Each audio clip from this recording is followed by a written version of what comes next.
কূটনৈতিক ও সরকারি পাসপোর্টধারীদের ভিসা অব্যাহতি সংক্রান্ত চুক্তি সই করেছে বাংলাদেশ ও পূর্ব তিমুর। এছাড়া দুই দেশের মধ্যে দ্বিপাক্ষিক পরামর্শ প্রক্রিয়া প্রতিষ্ঠায় সমঝোতা স্মারক সই হয়েছে। প্রধান উপদেষ্টার কার্যালয়ে পূর্ব তিমুরের প্রেসিডেন্ট জোসে রামোস হোর্তা ও বাংলাদেশের প্রধান উপদেষ্টার উপস্থিতিতে এই চুক্তি সই হয়। চুক্তি সই শেষে প্রধান উপদেষ্টার কার্যালয়ে যৌথ সংবাদ সম্মেলন অনুষ্ঠিত হয়। বিস্তারিত ওয়ালিদ সিদ্দিকীর রিপোর্টে। ঢাকা সফররত পূর্ব তিমুরের প্রেসিডেন্ট জোসে রামোস হোর্তা প্রধান উপদেষ্টা ডক্টর মোহাম্মদ ইউনূসের সঙ্গে তার কার্যালয়ে সৌজন্য সাক্ষাৎ করেন। বৈঠকে একটি চুক্তি ও একটি সমঝোতা স্মারক স্বাক্ষরিত হয়। চুক্তি শেষে যৌথ সংবাদ সম্মেলনে ডক্টর মোহাম্মদ ইউনূস জানান, রোহিঙ্গা সমস্যা সমাধানে বাংলাদেশের পাশে থাকবে পূর্ব Timur. We are very close friends, both countries, and with the leadership of His Excellency also makes it a stronger relationship.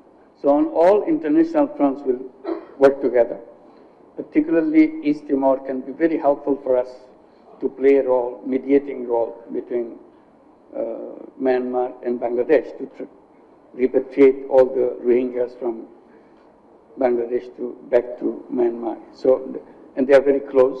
They know each other very well, the leadership of Myanmar and His Excellency. So, and also he is known as a great diplomat in the international circuit. So I hope we are looking forward to take advantage of that skill.